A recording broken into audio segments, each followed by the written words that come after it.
দক্ষিণ পশ্চিমাঞ্চল যশোর, খুলনা এবং সাতক্ষীরা এই তিনটা জেলার বিস্তীর্ণ এলাকা ওয়াটার লকড হয়ে আছে দীর্ঘদিন ধরে।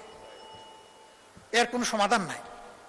ফলে কৃষক, কৃষি সবকিছু হুমকিতে পড়েছে, এমনকি শিল্পও হুমকিতে পড়েছে। আমি অনুরোধ করব অগ্রাধিকারের ভিত্তিতে এই বিষয়টার প্রতি নজর দিন।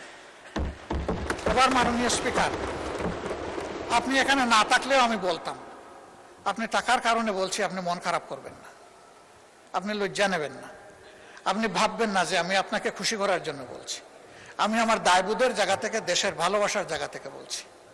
ভোলা দেশের সর্বদক্ষিণের জেলা। এই জেলাটি অন্য কোনো জেলার সাথে স্থলভাগে সংযুক্ত নয়। এটাও একটা ওয়াটার লক জেলা। এটা বাংলাদেশের অংশ।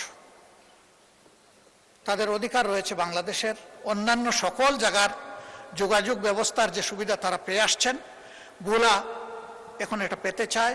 এটা পাওয়া তাদের অধিকার। প্রতি সপ্তাহে সর্বোচ্চবার বিকাশ পেমেন্টে 50 জন হবেন পেমেন্ট চ্যাম্পিয়ন। জিতে নিন টিভি সহ আকর্ষণীয় সব প্রাইজ। ভোলার এই সেতু শুধু ভোলাবাসীর কপাল পরিবর্তন করবে না, আল্লাহ তাআলা ভোলায় যে অপার সম্ভাবনা রেখেছেন, এই ভোলা গোটা বাংলাদেশের এক বিশাল অংশের চিত্র পরিবর্তন করে দিতে পারে।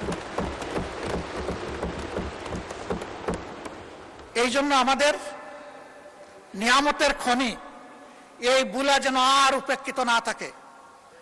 এই ভোলার সেতুটা আসলেই এটি একটা সম্ভাবনার স্বপ্ন। এই সেতু বাস্তবায়ন হোক। আমার এই প্রস্তাবে সরকারি দল খুশি না, আমি কি করবো? আপনার দলই খুশি না। ওই তারা তো সেই রকম উষ্ণ অভিনন্দন জানালেন না। মাননীয় স্পিকার, আমি আরো আপনাকে আশ্বস্ত করছি, ভোলা আমার শ্বশুর বাড়ি নয়।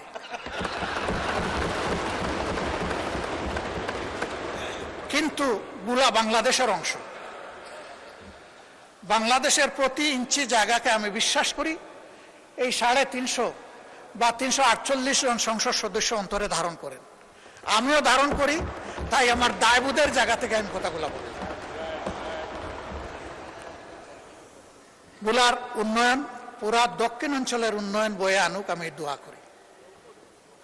আর আমি কথা বাড়াচ্ছি না, অনেক সময় নিয়ে নিছি। আপনি আনলিমিটেড দিয়েছিলেন, আসলে আমি আনলিমিটেড করে ফেলেছি।